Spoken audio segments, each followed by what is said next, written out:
Good morning, YouTube.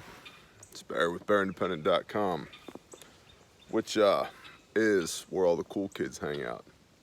It's also where you can get all your bear swag. If you've been wondering, we do have a store there, and there are cool things in it. You can check it out. What I'd like to talk with you all today about is a concept that my wife and I were discussing recently. We were taking a walk on the backside of our property. That's a sheep. That's a heritage breed turkey. That's a broad-breasted white turkey back there. Reason being is that the broad-breasted whites typically get too big too quick to reproduce. The males can't do their job because they get fat. There's a lesson in there. So we have female broad-breasted whites and a male heritage breed. It's a bronze. And we are getting eggs, and we're getting fertilized eggs. We haven't had any that have made it full term yet, so something's going on there. We don't know what yet, but our hope is to maybe be able to crossbreed the two so that we get the robustness of the heritage breed combined with the meat quantity and quality of the broad-breasted white. It's an experiment that we're doing that at worst case will end with all of those in my freezer, and I'm okay with that. Back to business. My wife and I were walking in the woods recently, and we were just chatting about positions of strength, which is something we teach and preach here. We discuss regularly, where meaning I have to be good in order to get you good. I have to be doing well enough on my own to be able to temporarily lift my brothers up and support them, or go and bless somebody else, okay? So I have to be good, positions of strength. With that, something that we've been seeing more and more of, and we get a lot of questions on, relates to the concept of losing today so that you can win tomorrow. Now, what I mean by that is not that we are beans and rice, rice and beans right now. Not that we're suffering in the moment willingly so that we can have a better tomorrow, right? It's not what I mean. That is a very good concept, one that I'm a fan of. I do believe that you should get your ego in check. I do believe that you should go and bust your ass. I do believe that there are times where you should work 70, 80, 100 hours a week to get it done so that you can put the money in your war chest, pay off your debt, and make the moves that you need to make. What I mean when I say losing today, winning tomorrow, is that there are people, and I've met several, and I get emails from a lot of them. Simmer down, cheeps. Those are Katahdin sheep, by the way. That sun is giving us this weird, there we go, how's that? I've met several, gotten lots of emails from people who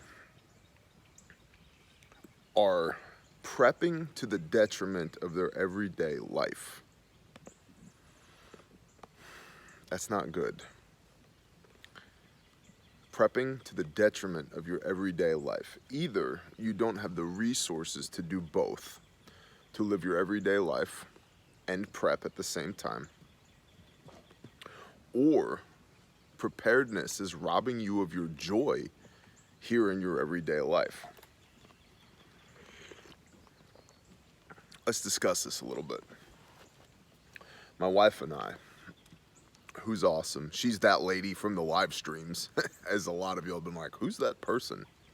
That's my wife. She has a channel called Hommy Biscuits, Hommy Biscuits. It's the last link in the description of every video we do. She does homesteading videos, so if you want to go watch her, you can. But we were sitting out here yesterday on Shabbat in our chairs watching our sheep. Why? Many of them are pregnant, and so we are on Lamb Watch 2020 right now. That brings us joy. I know it sounds weird, but we are excited and joyous about having baby sheep, having a lambing, growing our flock, growing our herd, growing, right? So these critters here bring us joy and fulfillment. They also put meat in our freezer, which is great. Dual use animals, right? The only reason I have these animals is not preparedness. Okay? My AR-15s, I like shooting them. I enjoy shooting them. It is not my only focus of preparedness with my AR-15s. That's part of it, but it's not the only focus. I see you, Jose. What's up? I know, all your ladies are pregnant. You can't get any.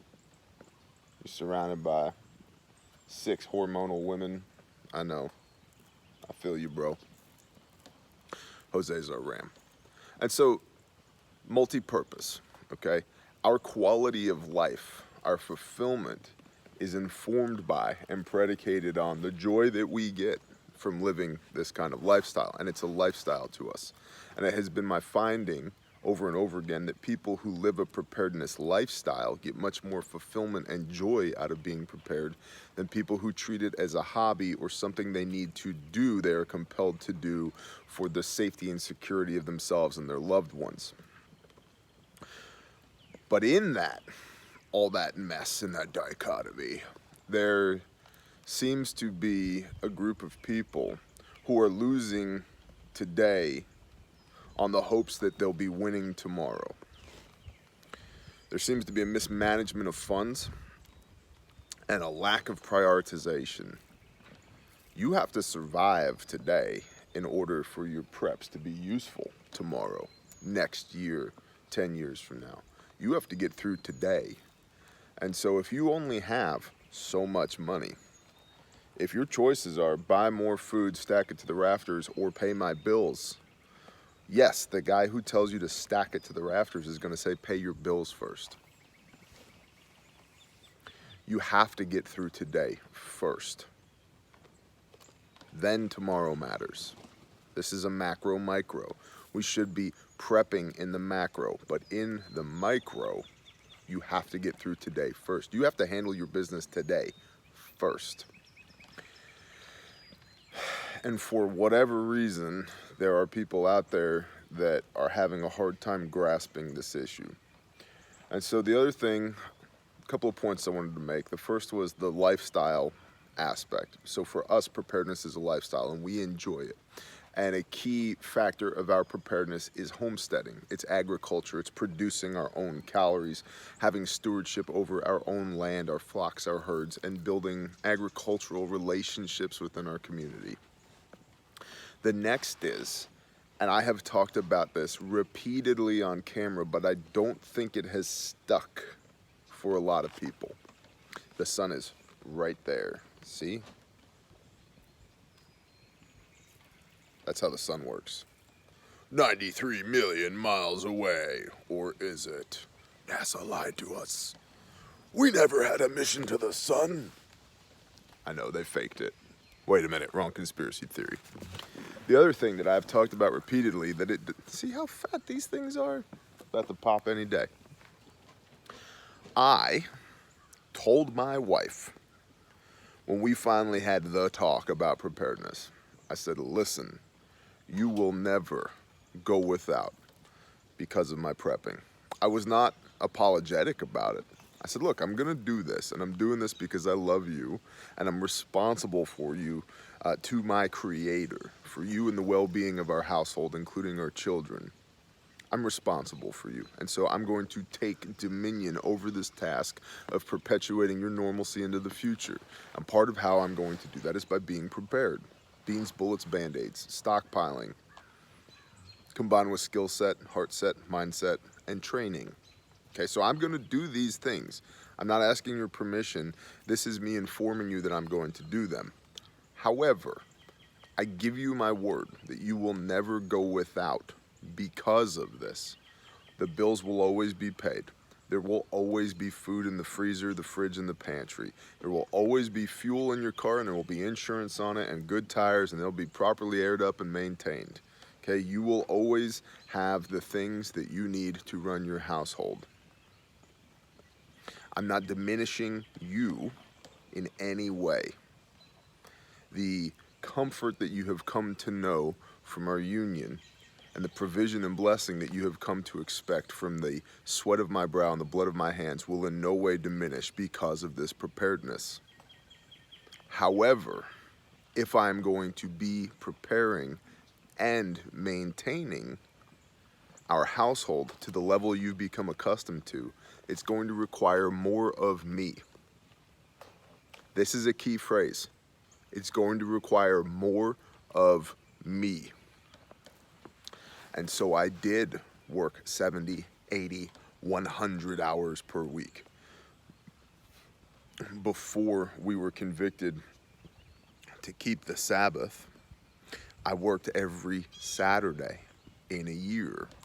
Sometimes a couple of hours, no more than maybe 5 hours on a Saturday. Running base mold, running crown, installing some cabinets for these people. One was, hey, we got a swing set that's got a rotten leg, can you fix it? Sure thing, have tools, will travel. Trimming trees, doing light electrical, whatever I could do to put some cash in my pocket.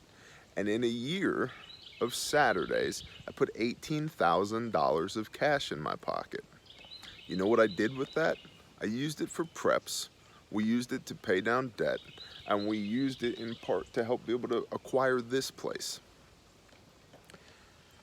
So I worked my normal job that I was already doing. I did as much side work as possible. We didn't live a fancy life. I didn't buy a bunch of stuff I didn't need. And I certainly didn't buy a bunch of stuff that I don't need right now that I might need in the future while diminishing my household at the same time. And so there's definitely a push-pull here. There's definitely a dichotomy here. And I just want to encourage y'all within the sound of my voice, if you need to take some time away from preparedness so that you can get your everyday life squared away, do it. Do it and let no man judge you. You are first and foremost responsible for your household today. Give us this day our daily bread. Give us this day our daily bread. Give us what we need today. Not give us this year our 401k. Give me this quarter my doomsday bunker. Give me this month my year's supply of food. It's give us this day our daily bread. Give us what we need to get by today. Okay? So if you need to focus on daily bread for a while, do it. There's no shame in that whatsoever. And if you got a bunch of toys laying around that you need to liquidate and turn that into cash flow so that you can get through this daily bread situation that you're in, to get back to a position of strength so that you can begin prepping again, so that you can begin being a blessing to others around you again, so that you are in a good position that you can lift other people up again, go for it. This is just basic economics, man. You have an asset column and a liability column. You got money coming in and money going out. At the end of the month, you should always have more money coming in than more money going out. It's as simple as that. And while I want you to be prepared, being prepared for the crap that's gonna hit the fan at the inauguration in 2021 doesn't matter if you get evicted and become homeless in between now and then. It doesn't matter if your car breaks down and you have no way to fix it in between now and then. It doesn't matter if you have a medical emergency in between now and then. Okay? Positions of strength. And so I wanted to clarify this because I've been getting this a lot. I've been seeing this a lot. And if this were me, what would I do? I would work my tail off. Get my revenue good where it needs to be. I mean, second job, third job, 12th job. Sell all the stuff. Man, I've sold lots of stuff. Didn't want to do it. Sell all my stuff. Whatever stuff I needed to sell, I would sell it. And then I would fix our money going out. We cannot have more money going out than we have money coming in. and get back to a position of strength. And when we get back to a position of strength, then we can reassess. Then we can look around and go, what do we need to do to begin to perpetuate normalcy again? Okay? Because give us this day our daily bread. But 7 fat years, 7 lean years, the story of Joseph. Deuteronomy 28, and blessed will be your storehouses. That means that we are to have storehouses. So there's definitely a push-pull here. There's definitely a dichotomy here. So,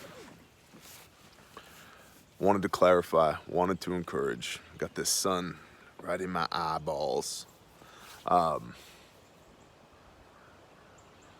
Do not lose today on the hopes of winning tomorrow. You have to get through today first. Shalom, y'all.